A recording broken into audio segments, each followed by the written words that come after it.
হচ্ছে আত্মসচেতনতা। আত্মসচেতনতা আমরা অনেকেই নিয়ম ঠিক আছে, সচেতন না হলে আপনার ফ্রিকোয়েন্টলি ভুল হতে থাকবে। হ্যাঁ, আপনাকে তাকওয়ার পাশাপাশি ওয়ারা অর্জন করতে হবে, সচেতন ভাবে দিনদারি নিয়ে আসা। আপনি যদি একটু গাফেল দিনদার হন তাহলে দেখবেন যে ফ্রিকোয়েন্টলি অনেক কিছু মিস হচ্ছে। অতএব আত্মসচেতনতা এখানে প্রয়োজন। আত্মসচেতনতা আসার জন্য কি কি দরকার? ইন্ট্রোস্পেকশন বলা হয়। ইন্ট্রোস্পেকশন অর্থাৎ আত্মবিশ্লেষণ, যেটাকে আমরা মহাসাবার কথাও বলেছি। আত্মসমালোচনা, আত্মবিশ্লেষণ, এগুলোর মধ্য দিয়ে আপনার মধ্যে সচেতনতা আসতে পারে। আপনি যদি কোনোদিন আত্মবিশ্লেষণ না করেন, আত্মসচেতন হতে পারবেন?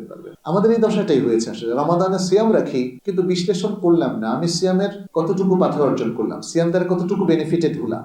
নিজেকে রেটিং দিয়েছে, কখনো রেটিং দেয়? সিয়ামের প্ল্যানার কি আদৌ আছে আমাদের? রমাদান প্ল্যানার, রমাদানে আমি আমার কাজগুলোকে কিভাবে আদায় করবো, এই হিসাবও কি করেছি বলেন তো? আমরা দিনদারিটাকে খুবই জীবনের সবচেয়ে ফুজুলি কাজ, অতিরিক্ত কাজ হিসাবে নিয়েছি, তাই না? ফলে এই যে নামাজটাও দেখেন সিরিয়াস না, নামাজটা সিরিয়াস না, সিয়ামটা সিরিয়াস না।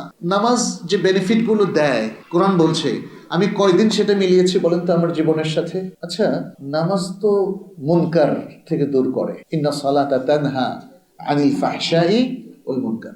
তো যে লোকটা ঘুষ খায় ও একটু বলুক পেয়েছে আমার নামাজ পড়তেছি কেন, ঘুষ তো বন্ধ হচ্ছে না, বলা উচিত না? যে লোকটা সুদ খায় সে বলে হচ্ছে নামাজ তো পড়তেছে আবার সুদও খাচ্ছি, হাউ কাম? এটা ভাবতেছে কোনোদিন? যে লোকটা জেনা ব্যভিচারের সাথে বা পরকীয়ার সাথে লিপ্ত, সে কি ভেবে দেখেছে কিছু যে আচ্ছা আমি তো 5 ওয়াক্ত নামাজ পড়ি, আমি তো রোজাও রাখি, তাহলে এগুলো আমাকে শুদ্ধ করতে পারছে না? যেই পুরুষ অথবা মহিলা অশ্লীল ফিল্ম দেখে অথবা ইন্টারনেট ব্রাউজ করে, সেও অনেক নামাজির ব্যাপারে আমার কাছে অভিযোগ এসছে। হ্যাঁ, আমার কাছে অভিযোগ এসছে, ফ্যামিলির ব্যক্তিরাই বলেছেন যে দেখেন উনি আসলে পাক্কা ইমানদার কিন্তু পর্ণ দেখেন। অনেকগুলো অভিযোগ এসছে আমার কাছে। সুবহানাল্লাহ। তো উনি কি কখনো ভেবে দেখেছেন যে তিনি নামাজ পড়েন, রোজা রাখেন, তারপরে এটা দেখা বন্ধ হচ্ছে না, তাই না? এই যে আত্মবিশ্লেষণটা একদম নাই। ফলে আপনি দিনদার হওয়ার পরেও খারাপ কাজে লিপ্ত আছেন। আপনি ব্যাকরণ মানেন না।